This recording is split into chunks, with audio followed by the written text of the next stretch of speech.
कुणाचं, आज पुन्हा त्याने तिला चालती हो इथून असे म्हणून आणखी एक घाव दिला होता आणि पुन्हा ती निशब्द अवाक झाली होती. हो, पुन्हा स्त्री. आणखी एक कथा घेऊन आली आहे स्त्रीच्या जीवनाची. घरोघरी होत असावी ही जवळजवळ, कारण प्रत्येक घरात विवाहिताही आलीच. पुरुषांना वाटतं बऱ्याच, सगळ्याच नाही, खास करून विवाहित पुरुषांना, की असं बोलून पुरुष स्त्रीला तिची जागा, छे तिची अवकात दाखवतात. काही पुरुषांना असं बोलणं जमत नाही, कारण ते खरोखरच त्या स्त्रीला त्या घराची लक्ष्मी मानत असतात, आदर करत असतात. असे पुरुष जर जगात नसते तरच नवल. त्याविषयी तक्रार नाही, पण जे जास्तीचे प्रमाण आहे ते अशा स्त्रीमन सांभाळणाऱ्या पुरुषांचे नाही. हा खेद. आजची कथा त्या स्त्रियांची कुचंबना, विवंचना, अवहेलना करणाऱ्या जास्तीच्या पुरुषांच्या पारड्यातील एकाची ही कथा आहे. यश आणि निधी मॅट्रिमोनीवर भेटले. एकमेकांच्या आकर्षक फोटोचे आकर्षण लवकरच त्यांना एकमेकाबद्दल ओढ वाटू लागण्यात रूपांतरित झाले. सारं काही जुळून आले. उभयंतांना घरातून आशीर्वादही मिळाले. 7 जन्माची गाठ बांधली गेली. दोघांना आकाश ठेंगणे वाटू लागले. स्वर्ग काय ते अवनीवरच असते याचा भ्रम पडू लागला त्यांना. दोघेही जॉब करत असल्याने थोडेफार पैसे जमा होते. यशपेक्षा निधीकडे बँक बॅलन्स कमी होता. तुझं माझं असं दोघांनाही वाटत नव्हते. जे होतं ते दोघांचं. मग काय झालं? एकरूपता काय असते ते साऱ्याच नवीन जोडप्यांना याच काळात जाणवतं. 2 शरीरे एक आत्मा अशीच अनुभूती. वेगळेपणा, वेगवेगळे असे काही भासत नाही, पण म्हणतात ना, नव्याचे 9 दिवस. बऱ्याचदा प्रत्ययास येते असं. कसलाही आडपडदा न ठेवता, संकोच न बाळगता निधीने बँक बॅलन्सचा बराच हिस्सा परदेशातील हनीमूनच्या वेळेस खर्च केला. कसलीही शंका तिच्या मनात आलीच नव्हे. सुख क्षणांनी मनात, विचारात व सभोवताली इतकी गच्च गर्दी केली होती की विघ्न संतोषी विचार त्यात घुसायला हवा जाण्या इतकी सुद्धा जागा त्यांना मिळत नसावी. हनीमूनहून परत आल्यावर दोघेही जॉबला जॉईन झाले. दिवसामागून दिवस, आठवडे, महिने पालटले. दोघेही सेपरेट घर घेऊन राहत होते.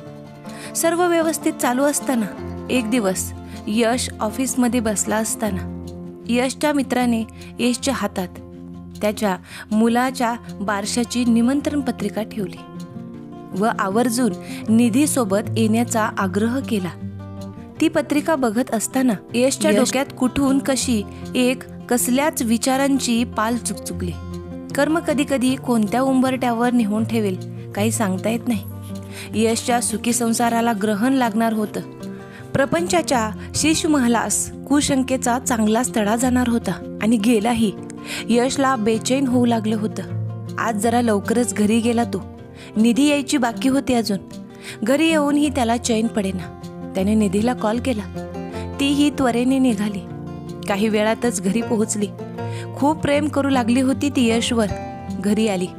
बेल वाजवली. यशने दरवाजा उघडला. आत ये. निधी. काय झालं यश? तब्येत बरी आहे ना? काय होतंय? यश. काही नाही, जरा असंच. यश खुलत नव्हता. निधी पर्स ठेवून यश शेजारी येऊन बसली. त्याचा हात हातात घेऊन यशकडे गोड स्मित करून म्हणाली, निधी, मला नाही सांगणार तर कोणाला सांगणार? बोल तर. बळ एकवटून यश बोलता झाला. यश. किती महिने झाले निधी आपल्या लग्नाला? अजून. निधी. अजून काय यश? यश. अजून तू म्हणजे अडकतच. तू आई कधी होणार? निधी. इतकंच? मग एवढं टेन्शन का? उद्याच गायनॅकची अपॉइंटमेंट घेते. त्यानंतर यश जरा मोकळा झाला व वातावरण स्थिरावले. दुसऱ्या दिवशी निधी डॉक्टरला भेटते. काही चेकअप नंतर डॉक्टर तिला 2 दिवसांनी पुन्हा येण्यास सांगतात. ठरल्याप्रमाणे निधी डॉक्टरला भेटते आणि तिथे तिला समजते की तिच्यामध्ये काहीच प्रॉब्लेम नाही, पण ती प्रचंड टेन्शनमध्ये येते. कारण जर प्रॉब्लेम तिच्यात नव्हता तर यशमध्ये असणार होता. सुखी संसाराची घडी आता विस्कटणार होती, अस्ताव्यस्त होणार होती.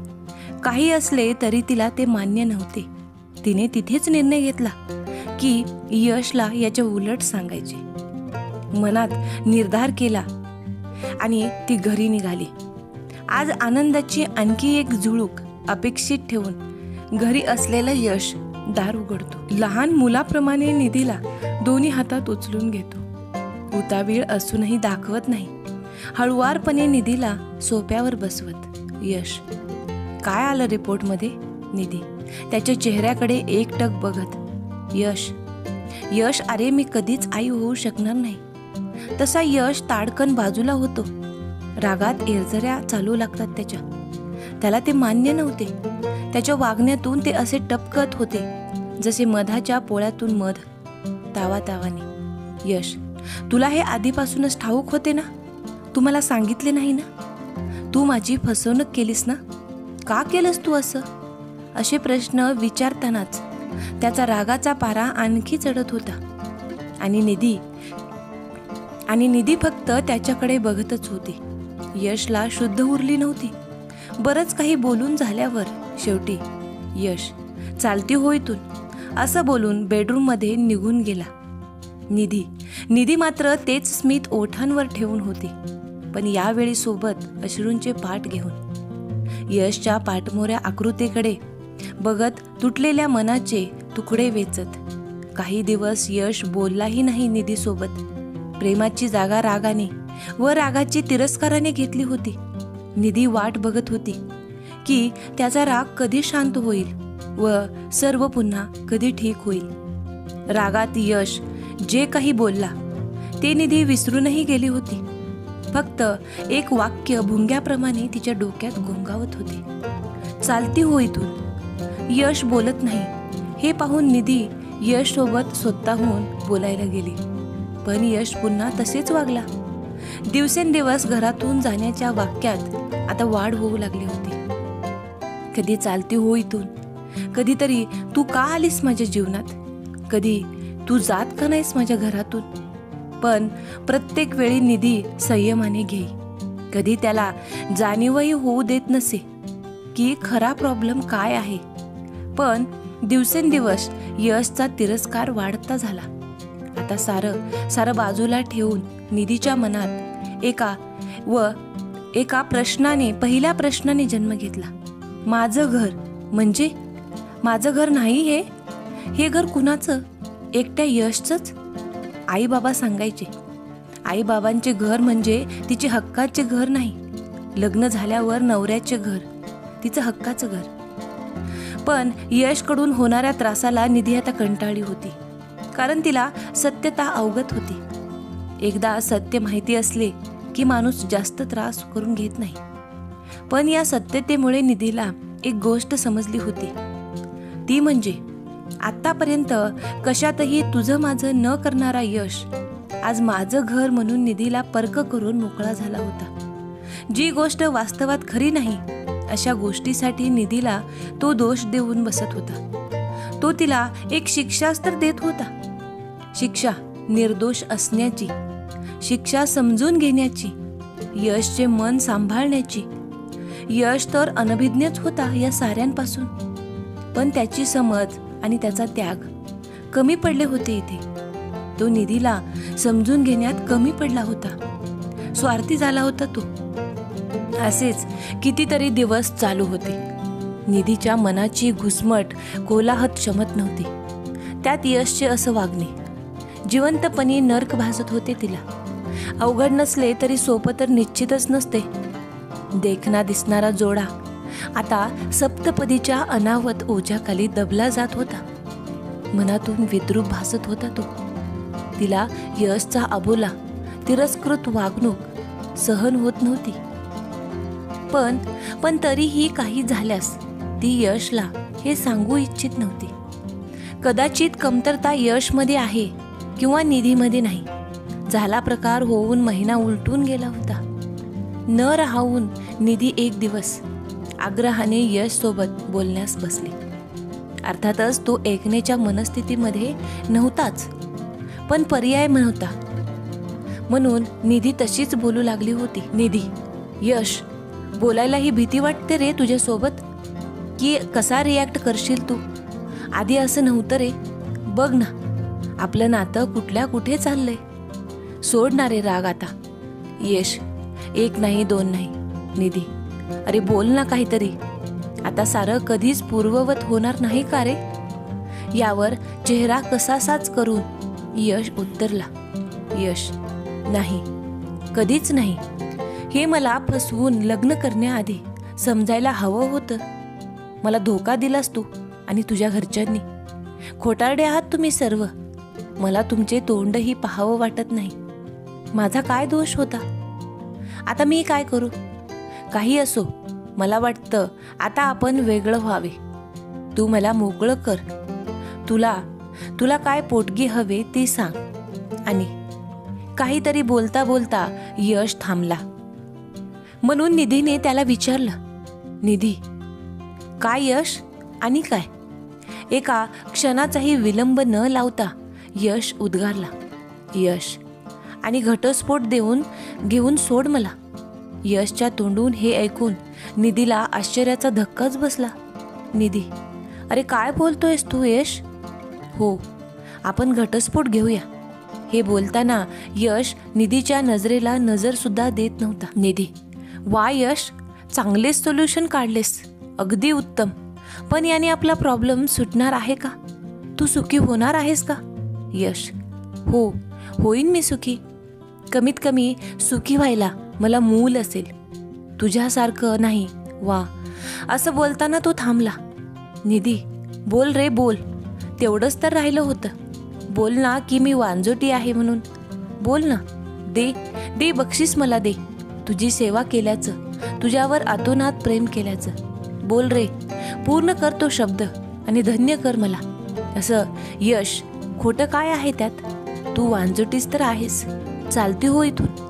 काळं कर तुझं तोंड. जगू दे मला सुखाने. निधीने वांजोटी हा शब्द ऐकून डोळेच बंद करून घेतले. खूप असह्य होत होतं सारं. तिचा यश पूर्णतः बदलला होता, पण तरीही त्याचा मान तोडणे तिला मान्य नव्हते. निधीची अवस्था तुकडे होऊन विखुरलेल्या काचेप्रमाणे झाली होती. तुकडे गोळा करणार कोण आणि सावरणार कधी? तिचा तो मूक आक्रोश तिचे हृदय फोडून डोळ्यातून वाहू लागला होता. थोडं थांबून तिने यश समोर एक प्रस्ताव मांडला. निधीवर आकाश कोसळले होते, तरी बेदरलेल्या मनाने तिने यशला एक विचारलंच. निधी, यश, शेवटचा ऐकशील?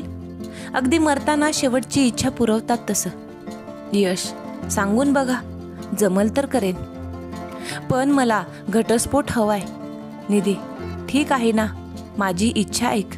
पूर्ण होऊ दे, मग कर ना तुझ्या मनासारखं. निधीला वाटलं यशपासून थोडं दूर गेल्यावर किंवा दृष्टीआड झाल्यावर काही फरक पडेल. निधी, आपण थोडे दिवस वेगळे राहून बघूत का? मग पाहिजे तर ही अवघड वाटू लागले. निधीला घटस्फोट बोलणे सुद्धा अवघड वाटत होतं. यश, त्याने काय फरक पडणार आहे? तू आई होणार आहेस का? असा टोमणा मारून यश खोचक हसला आणि दुसऱ्या क्षणी बोलला, काही फरक पडणार नाही. तरीही जा, निघ तू. मला ठाम वाटते की काही फरक पडणार नाही. पण तू जात असशील तर किमान रोज उठून तुझं खोटारड तोंड मला बघावं लागणार नाही. असे बोलून यश घराबाहेर निघून गेला. निधी तिच्या उद्ध्वस्त मनाला सावरत अबोल हुंदके फोडत कपडे भरू लागली. कारण एकामागून एक असे घाव तिच्या कोमल मनावर घनघाती घाव करणारे होतं. घर सोडून जाणं किती अवघड होतं, पण पर्याय नव्हता. घराच्या कोपऱ्याची निधीला सवय झाली होती आता. पण या साऱ्यापेक्षा महत्त्वाचं, तिला यशशिवाय जगायची सवय नव्हती. तिच्या यशवरच्या प्रेमानेच तिला बळ दिले होते. हे सारं पचवायला निधी घराबाहेर पडली. तिला हे ठाऊक नव्हते की ती आता कुठे जाईल, पण ती यशच्या सुखासाठी घराबाहेरही पडायला तयार होती. यशच्या शब्दांचे थैमान निधीचा भाव विभोर धडाधड तुडवू लागले होते. निधी घराबाहेर पडली. तिला हे ठाऊक नव्हते की ती आता कुठे जाईल, पण ती यशच्या सुखासाठी घराबाहेर पडली होती. माणूस प्रेमात असलं की त्याला त्या विशिष्ट व्यक्तीशिवाय काही दिसत नाही. तसंच घडलं होतं निधीसोबत सुद्धा. ती घरातून बाहेर तर पडली होती, पण तिचं सर्व लक्ष फक्त आणि फक्त यशच्या सुखाकडे केंद्रित होते. का कोणास ठाऊक, पण तिला दुसरे काहीही समजत नव्हते. तरी हे असे काय होते ज्यामुळे निधी अजूनही मार्गस्थ होती? त्या मार्गावर जाण्यासाठी तिने सर्वस्व पणाला लावले होते. काही चांगलं घडेल भविष्य काळात या अपेक्षेने वर्तमान त्यागले होते. आणि भूतकाळ, काय काय असावं तो भूतकाळ? भूतकाळ म्हणजे घडलेल्या घटनांचा आठवणीतला साठा. हे सर्व समोर ठेवून निधी काय करत होती? निधी फक्त आणि फक्त यशला सांभाळत होती. घर सोडल्यानंतर निधी बराच वेळ फक्त चालत राहिली. कुठे जावं, कुणाला विचारावं, काही समजत नव्हतं. माहेरी जाणं तिला मान्य नव्हतं, कारण ते हक्काचं घर नाही हे बाबांनी तिला सांगितलेलं होतं. आणि नवऱ्याने सांगितलं होतं की हेही तिचं हक्काचं घर नाही. अशा परिस्थितीमध्ये निधीला फक्त एकच समजले, थोड्या काळापुरता मैत्रिणीच्या घराचा आसरा घ्यावा. जॉब तर चालूच होता, पण राहण्याचा बंदोबस्त करायचा होता. अशा वेळी मैत्री आणि मैत्रिणी यांची आठवण होतेच, हे सत्य आहे. भूतकाळाच्या आठवणीच्या पेटियार्यातून एक संपर्क काढला आणि तात्पुरता बंदोबस्त झाला. मैत्रिणीच्या घरात शिफ्ट झाल्यानंतर काही दिवस गेले. दरम्यान निधीने स्वतःसाठी एका भाड्याच्या घराची व्यवस्था सुद्धा केली होती. एकटीच राहत होती, जणू श्वास आहेत म्हणून जगत होती. अशीच काही महिने, 2 वर्ष निघून गेले. अद्याप यशने तिला एकदाही संपर्क केला नव्हता. आणि निधी रोज रोज यशच्या फोनची वाट बघत होती. त्याच्या बोलावण्याची वाट बघत होती. इकडे निधी काम आणि घर इतकेच जगत होती. निधीला तिचे काम बघून प्रमोशनही मिळालं होतं. बाहेरून होणारा त्रास टाळण्यासाठी निधीने हे बाहेर कोणालाही सांगितलं नव्हतं की ती यशपासून वेगळी राहते, नाहीतर एकटी स्त्री राहते म्हणून. कारण नसताना जबरदस्तीच्या सहानुभूतीपर नजरा निधीच्या अंगावर खेळल्या असत्या आणि तिला ते नको होतं. इकडे यश मात्र व्यक्ती स्वातंत्र्याचा संपूर्ण फायदा घेत होता. निधी घर सोडून गेल्यानंतर यशने वकिलाशी संपर्क केला. घटस्फोटाची पूर्ण तयारी केली. बाहेर जेवणे, जीवाची चंगळ करणे, पब, डिस्को, मोकाट फिरणे असे काही बेछूट जीवन तो जगू लागला होता. एक दिवस तर अतिरेकच झाला. यशने पुन्हा मॅट्रिमोनीवर चॅटिंग सुरू केली होती आणि चक्क प्रोफाईलमध्ये अविवाहित असे टाकले. त्याला निधीच्या मनाची, जीवनाची जराही पर्वा उरली नव्हती. त्याने निधीला अगदी जीवनातून वजा केले होते. मॅट्रिमोनीवर त्याला एक मैत्रीण भेटली. अनोळखी ओळख वाढत होती त्याची. देखणी होती ती मैत्रीण, त्याच्या वयाला साजेशी. तोही भाळला होता तिच्यावर. लगेच फोन नंबर एक्सचेंज झाले होते. सततचे बोलणे, भेटण्याचे आग्रह होऊ लागले, भेटी होऊ लागल्या. हे सारं त्या 2 वर्षाच्या कालावधीत घडत होते. याची कल्पना निधीला होती, कारण तिची मैत्रीण यशवर लक्ष ठेवून होती आणि यशची इत्थंभूत माहिती निधीला देत होती. निधी मनाने इतकी कणखर होती की तिला दुःख पचवणे आता शक्य होते. तिच्या प्रेमाची ताकद तिला ठाऊक होती आणि त्यावर ठाम विश्वासही होता तिचा. तिला श्रेयाबद्दल म्हणजे यशच्या नवीन मैत्रिणीबद्दल सारं काही ठाऊक असतानाही तिने कधीच श्रेयाला संपर्क करण्याचा विचार सुद्धा केला नाही. श्रेया कशी दिसत, कशी वागत असेल वगैरे वगैरे कशाशीही तिचा दूरपर्यंत कसलाही संबंध नव्हता. निधी जिथे जशी होती ती ठीक होती. कुठल्या मातीची बनली होती निधी? तिला राग, लोभ, स्वार्थ, मत्सर, अपेक्षा काहीच उरल्या नव्हत्या. निरपेक्ष प्रेम यालाच म्हणतात. निधी आजच्या युगात एक आदर्श होती. नाहीतर यवाना श्रेया आणि यशच्या जीवनात उलथापालथ झाली असती. निधी संयमाने, धीराने आणि पराकोटीच्या आत्मविश्वासाने वागत होती. जणू भविष्य काळास पदराच्या गाठीस बांधून जगत होती. तिच्या जीवनातून रंग उडाले जरूर होते, पण श्यामश्वेत चित्रणं तिने थांबवली नाहीत. तिच्यातही क्षमता, कला आणि महत्वाकांक्षा होती की ती तिच्या जीवनाच्या या अध्यायात रंग भरू शकत होती. कारण तीच होती तिच्या जीवनाची शिल्पकार. यशच्या जवळपास सर्वच हरकती तिला समजत होत्या. निधीला विचारायला जायची कधीच गरज पडली नाही, पण ती प्रेम आणि सत्य याचीच कास धरून होती. तिला सत्य ठाऊक होते आणि तिचे यशवर अपार प्रेमही होते. कधीतरी यशला तिच्या प्रेमाची उणीव भासेल व तो तिच्या जीवनात परतेल अशी आशा बाळगून होती ती. अशातच एके दिवशी निधीच्या मैत्रिणीने एक खबर आणली. यश आणि श्रेया लग्न करणार आहेत. निधीला त्यावर विश्वास बसला नाही. तिने ती खबर मस्करीमध्ये घेतली. एका सुट्टीच्या रविवारी निधी घरात असताना डोरबेल वाजली. निधीने दार उघडले. दारात चक्क यश उभा होता. तब्बल 2 वर्षानंतर. यशला पाहून निधी थक्क झाली. तिला कशा पद्धतीने रिॲक्शन द्यावी हेच समजेना आणि आश्चर्याच्या घडीमध्ये ती त्याला आत बोलावण्याची विसरूनच गेली. तिची ती अवस्था पाहून यशने स्वतःहून तिला विचारले, मी आत येऊ का? निधी, सॉरी, मी विसरलेच. ये नाही, ये, बस, पाणी आणते. यश, नको. यशला बसायला सांगितल्यानंतर बराच वेळ काय बोलावं हेच तिला कळत नव्हतं. समोर बसून ती फक्त हाताची बोटे एकमेकात गुंतवत सोडवत होती. थोड्याच वेळात अनोळखी शांतता चिरत यशने काही उद्गार काढले. हे पेपर घेऊन आलो होतो, सही करून दे. कसले पेपर? घटस्फोटाचे. निधी आश्चर्याने, अजूनही तुझ्या डोक्यामध्ये तेच आहे? अजूनही म्हणजे? त्यावेळेला मी स्पष्ट सांगितलं होतं घटस्फोट घेऊयात. तू ऐकलं नाहीस आणि वेगळं राहण्याचं खूळ काढलंस. असे बोलून यश थोडा वेळ शांत बसला व पुन्हा म्हणाला, ते काही असो, मी सुरुवातीपासून सांगितलं होतं मला घटस्फोट घ्यायचा आहे. त्यात तीळ मात्र बदल नाही. मी दुसरं लग्न करतोय, मला मुक्त कर. आता मात्र निधीच्या हृदयाचं पाणी पाणी झालं होतं. इतके मानसिक आघात आता तिला सहन होत नव्हते. यशला काय उत्तर द्यावे, स्वतःला सावरावे की त्याला बघावं यातच बावरून गेली होती ती. 2 वर्षानंतर पहिल्यांदाच यशला प्रत्यक्ष पाहत होती. तो समोर होता, पण ती त्याला स्पर्शही करू शकत नव्हती. हे सगळे अचानक घडलं होतं. तिची तळमळ फक्त तीच समजू शकत होती. सगळा प्रकार लक्षात यायला जरा वेळ लागला.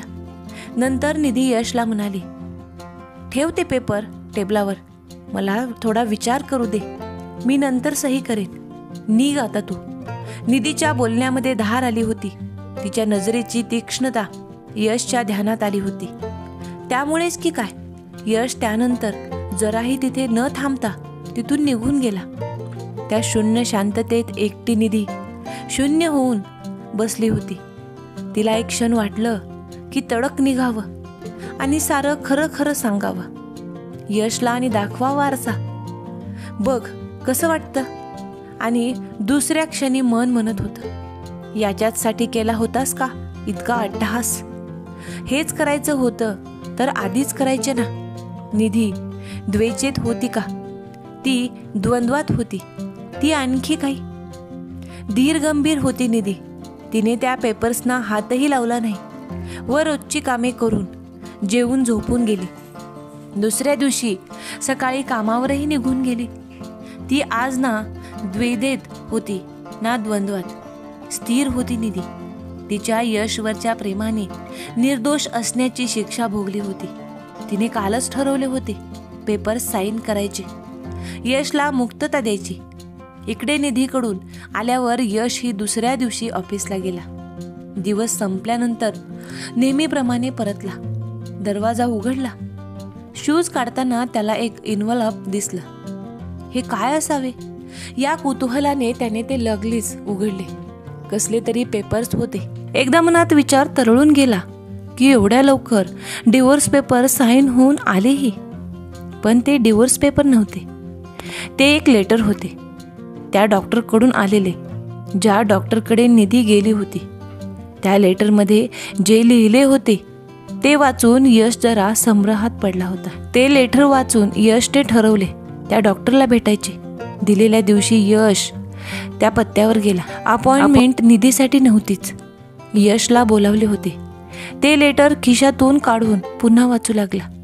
आपला रिपोर्ट नंतर आपण कधीच परतले नाही. जर आपण आई झाले असाल तर अभिनंदन, पण जर अजूनही प्रॉब्लेम असेल तर मिस्टरांना घेऊन एकदा भेट द्या.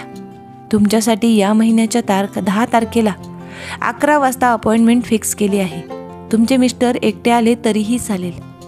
मला एकट्याला कशाला बोलवले असेल म्हणून यश आला होता. इथेही त्याला निधीचे काही पडले नव्हते. इतक्यात निधीचे नाव पुकारले गेले आणि यश डॉक्टरच्या केबिनमध्ये गेला. डॉक्टर, आपण. मी निधीचा नवरा. डॉक्टर, ओ यस, बसा ना. यश बसला. डॉक्टरने निधीचे रिपोर्ट फाईलमधून काढले जे निधीने घरीसुद्धा नेले नव्हते आणि यशला विचारले की डॉक्टर, निधी नाही आल्या? यश, नाही, ती जॉबवर. एक पॉज घेत नाही आली निधी. डॉक्टर म्हणतात, अच्छा, पण तिने तुम्हाला सारं सांगितले असेलच ना? यश, हो सांगितले, पण त्याचा काय संबंध मला इथे बोलवण्याशी? डॉक्टर, संबंध? तिला मी सुचवलं होतं की तुमचे पण चेकिंग करून घ्यायला. तुम्ही ते केले होते का? थोडासा रागावून. यश, कसलं चेकिंग आणि मी का करू? डॉक्टर, रिपोर्ट सांगितले नव्हते का निधीने? यश, सांगितले होते, त्यामुळेच तर सारं आयुष्य मेटाकुटीला आले. वांजुटी कुठली. माफ करा डॉक्टर, पण जे सत्य आहे तेच बोलायला भीती कसली? सांगितले तिने मला की ती कधीच आई होऊ शकणार नाही म्हणून. आणखी एक सत्य सांगतो डॉक्टर, आम्ही आता सोबत राहत नाही आणि लवकरच आमचा घटस्फोटही होईल. डॉक्टर, एक मिनिट, काय म्हटलात? निधी कधीच आई होऊ शकणार नाही? यश, हो. डॉक्टर, कसं शक्य आहे? रिपोर्ट्स बघा जरा. यशने काहीतरी पुटपुटत रिपोर्ट्स वाचले. निधीमध्ये काहीच प्रॉब्लेम नव्हता. आश्चर्यचकित होऊन यशने डॉक्टरांना विचारले, यश, हे तेच रिपोर्ट्स आहेत का जे निधीने 2 वर्षापूर्वी काढले होते? डॉक्टर, अहो तारीख बघा ना. यशने डेटही कन्फर्म केली. 2 वर्षापूर्वीचीच होती. यश पुन्हा डॉक्टरांना विचारतो, मग मला का बोलवलं? डॉक्टर, प्रॉब्लेम तिच्यात नव्हता, म्हणून तुमच्यात जर प्रॉब्लेम असेल तर आता नवी टेक्नॉलॉजी आली आहे म्हणून टेस्ट करायला 100% खात्रीचा इलाज आहे तो, म्हणून बोलावलं होतं. यश, काय? लांब पॉज घेऊन, म्हणजे निधीमध्ये कधीच प्रॉब्लेम नव्हता? आता यश पुरता बेचैन झाला होता. उरातली स्पंदनं कानाशी बोलू लागली होती. एकसारखा स्वतःच्या डोक्यावरून हात फिरवू लागला. AC मध्ये सुद्धा घाम येऊ लागला त्याला. पिंजऱ्यातल्या जनावरासारखं त्याचं मन छटपट करू लागले होते. नामोहरम झाल्यासारखे वाटत होते त्याला आता तिथे थांबणे, तिथे काय, निधीशिवाय कुठेही थांबणे जमणारच नव्हते. तो डॉक्टरांना परत येतो असं बोलून तिथून निघाला. यश डॉक्टरला भेटायला गेला आणि तिथे त्याला सत्य कळले. हे खरे काय होते ते समजले. त्यानंतर त्याच्या विचारात कमालीचा बदल झाला आणि तो आता निधीच्या ओढीने तळमळू लागला. यश डॉक्टरच्या क्लिनिकमधून निघाला. गाडीपाशी येऊन थांबला. त्याला स्वतःवर भयंकर राग येत होता. म्हणून की काय, त्याने त्याचाच पाय गाडीच्या टायरवर जोरात मारला. ती कळ तेवढी वाटली नाही जेवढी मनातली कळ जाणवत होती. त्यांनी निधीवर केलेल्या अत्याचाराची त्यालाच जाणीव होऊ लागली. टोचून खाऊ लागला त्याच्या काळजाला. या संपूर्ण प्रकाराचा त्याला भयंकर पश्चाताप होत होता आणि तो जाहीरही करू शकत नव्हता. त्यामुळे त्याची आणखी घुसमट होत होती. नुसता लालबुंद झालेला कारच्या बाजूने एरझाऱ्या घालत होता. कसा जाऊ, कुठे जाऊ, कुठल्या तोंडाने जाऊ, काय बोलू, त्याला काहीच कळत नव्हतं. अशा तळमळीतच बराच वेळ गेला. डोक्यावरचं खांद्यावर ओसरलं होतं. आता यश बाजूच्या झाडाखाली 1 मिनिटभर बसला. त्याने त्याचा लालबुंद झालेला चेहरा दोन्ही हातांच्या ओंजळीत लपवला होता. रडू शकत नव्हता, कारण तो आता रस्त्यावर होता. त्याचे डोळे लाल लाल असे झाले होते. घशाच्या नसा दरदरून स्फुरल्या होत्या. कानसिले लाल झाले होते. त्याचे श्वास त्याचे ऊर जाळत होते. अशा अवस्थेमध्ये त्याला फक्त एकच समजले, काही असो निधीचा सामना केलाच पाहिजे, त्याशिवाय गत्यंतर नाही. मला तिच्याकडे गेलं पाहिजे. चूक माझीच होती, गुन्हा केला होता मी, अपराधी होतो मी निधीचा. आता मला शिक्षा भोगलीच पाहिजे. जे म्हणेल ते मान्य करेल मी तिच्यासाठी सर्वस्व पणाला लावेल. पण मला निधीला भेटायलाच पाहिजे. तसा तो उठतो, गाडीकडे जातो. गाडी काढून निधीच्या ऑफिसकडे निघतो. अपघात होऊ नये एवढीच दक्षता घेत तो वेगाने निधीच्या ऑफिसजवळ पोहोचतो. ऑफिसमध्ये जातो. तिथे त्याला समजते की निधीचा आज हाफ डे. परत गेली होती. कोणाला काही बोलली नाही, काही सांगितलं नाही. तिच्या मैत्रिणीकडून त्याला समजले होते, पण त्यानंतर तिचा मोबाईलही बंद येत होता. आता काय करावे? यश निधीच्या ऑफिसमधून निघतो. तिच्या घराकडे जावं वाटतं. घरी पाहूयात म्हणून थोड्याच वेळामध्ये तो निधीच्या घरी पोहोचतो. घरी आल्यानंतर त्याला दिसते घराला कुलूप आहे. तिथे नाही. कुठे शोधू? जीवाचं काही बरं वाईट तर केलं नाही ना, असा विचार मनाला टोचत होता. पश्चातापाचे शूल काळजाला रक्तबंबाळ करतायत असे सारखे जाणवत होते. आणि अशा परिस्थितीमध्ये फक्त त्याला एकच ध्यास होता, तो म्हणजे तिला भेटण्याचा. कुठल्याही परिस्थितीत सर्वप्रथम लवकरात लवकर जिथे असेल तिथे त्याला निधीला भेटायचं होतं. निधी कुठेच दिसून आली नव्हती, तरी सुद्धा त्याने हार मानली नाही. शक्य तितक्या मित्रमैत्रिणींकडे, त्याच्या माहितीतल्या ऑफिसमधल्या त्याने जाऊन निधीचा शोध घेण्याचा प्रयत्न केला. त्याला जिथे जिथे शक्य वाटले तिथे तिथे जाऊन निधीला शोधू लागला. दिवस पालटला. संध्याकाळ झाली. संध्याकाळची रात्र झाली. त्याला जेवण पाणी कशाचीही शुद्ध उरली नव्हती. शेवटी काही पर्याय उरला नव्हता, म्हणून तो हताश होऊन त्याच्या घरी परतला होता. कारण की निधी जोपर्यंत स्वतःहून त्याला संपर्क करणार नव्हती तोपर्यंत निधीचे भेटणे अशक्य होते. म्हणून तो घरी परतला. त्याने गाडी पार्क केली. फक्त मोबाईल आणि घराची चावी घेऊन उतरला. पूर्ण हरल्यासारखा. डोळे कमालीचा थकवा दाखवत होते. कुणीही चटकन ओळखू शकेल असते की तो उद्विग्न झाला होता. हातातील चावीने तो लॉक उघडू लागला. इतक्यात ओझरतं काहीतरी हालतंय म्हणून त्याने झाडाच्या बाजूला पाहिले आणि चक्क तिथे निधी बसलेली दिसली. हो, निधी तिथे बसली होती. तिच्या हातामध्ये कसले तरी पेपर्स. तेच ते डिवोर्सचे पेपर होते. हातातली चावी तशीच सोडून तो निधीकडे पळाला. तिच्या समोर जाऊन थांबला. काय बोलावं त्याला सुचेना. त्याच्या डोळ्यातून अश्रुधारा वाहू लागल्या होत्या. त्याची कानसिले पुन्हा लाल झाली. तो पुन्हा लालबुंद झाला होता. निधी समोर गेला आणि फक्त गुडघ्यांवर बसला. त्याची ही अवस्था पाहून निधीला काय करावे समजलेच नाही. काय प्रकार झाला असावा? तो असं का करतोय? त्याला काही झालं का? त्याला कोणी काही बोललं असेल का? तो असा का वागतोय? अशा प्रश्नांनी निधीला हैराण केले. निधी हातातले पेपर बाजूला ठेवून त्याच्याकडे बघू लागली. त्याला विचारलं, काय झालं? तू ठीक आहेस ना? कोणी काही बोललं का तुला? तुला काही त्रास होतोय का? बोल ना. तिचे हे प्रश्न ऐकून त्याला हुंदका आवरला नाही आणि तो अक्षरशः रडू लागला आणि फक्त एकच म्हणाला, निधी, मला माफ करशील? मी चुकलो ग. त्याचे हे शब्द ऐकून निधी खाली वाकून त्याला उठवत, अरे उठ, असं काय बोलतोयस? काय झालं ते तर सांग. यश, कुठून आणलं एवढं मोठं मन? एकटी राहिलीस, रडलीस, दुरावा सोसलास, विरह भोगलास आणि तेही निर्दोष असताना. आणि मी मात्र सैतान झालो होतो. तुला वाटेल तसा बोललो होतो. वांजोटी बोललो तुला मी. वांजोटी.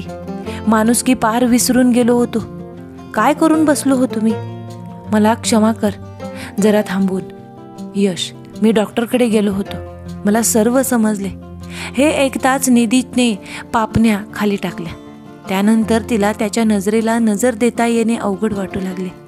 कारण कुठल्याही परिस्थितीत त्याला कमीपणा जाणवूही द्यायचा नव्हता तिला. यश तिच्या जवळ गेला. तिच्या दोन्ही खांद्यावर आपले हात ठेवत तो तिला बोलला, एकदा तरी बोलायचंस ना की खोट माझ्यात होती, तुझ्यात नाही. का नाही केलंस तू असं? निधीने त्याला बाजूलाच बसवलं आणि तिच्या कणीदार आवाजात पुन्हा ती बोलू लागली की मी तुला एवढंच यश की मला तुला दुखवायचं नव्हतं रे. इतक्या रुबाबात वावरणारा मला तुझा रुबाब तोडायचा नव्हता. तुझा मान सांभाळायचा होता. तुझा मान तुटला असता तर ते मला सहन कसं झालं असतं. काय करायचे होते काय नाही तो भाग नव्हता. पण माझ्या हातात जे होतं ते मी केलं आणि कदाचित हे त्याचं फळच असेल की तू माझ्याकडे नाही मी तुझ्याकडे नाही रे. आपण दोघे पुन्हा एकत्र आलो हो ना. त्याचा हात हातात घेऊन त्याच्या खांद्यावरून डोकं ठेवून निधी आता कुठे जायचं नाही. कधी जायचं नाही. आणि हो मग या तुझ्या घरात येऊ ना मी. यश काय ग चुकलं म्हटलं ना मी. तुझंच घर आहे हे निधी. नाही दोघांचं आहे. तिच्याकडे तितक्याच ओढीने पाहून यश मी कसाही असलो तरी मी तुझाच. तू कशीही असलीस तरी तू माझीच हो ना. आता कधीच दूर जायचं नाही. तू 2 वर्ष माझ्यासाठी किती सोसलंस आणि असं सोसणं फक्त तो माणूसच करू शकतो. तीच व्यक्ती करू शकते जी जीवापाड प्रेम करणं जाणते. हे तू मला जाणवून दिलंस. आयुष्याच्या या वळणावर मला तो धडा शिकवला आहेस आणि तोही योग्य शिकवलास. वचन दे मला पुन्हा सोडून जाणार नाहीस कुठे. दे वचन निधी. दिलं. यश मी किती काही बोललो ना तरी नाही जायचं. कान पकडायचा माझा. पण मला सोडून कुठं जायचं नाही. निधी एक क्षणभर त्याच्याकडे बघत बसली. अरे हो मी तर विसरूनच गेले. मी घटस्फोटाचे पेपर घेऊन आले होते आणि त्यावर मी सही सुद्धा करणार होते तुझ्यासमोर. यश हो का माझ्यासमोर का. आण बरं इकडे. निधीकडून ते पेपर्स घेतले आणि त्याने फाडून टाकले आणि म्हणाला यश मी आंधळा झालो होतो.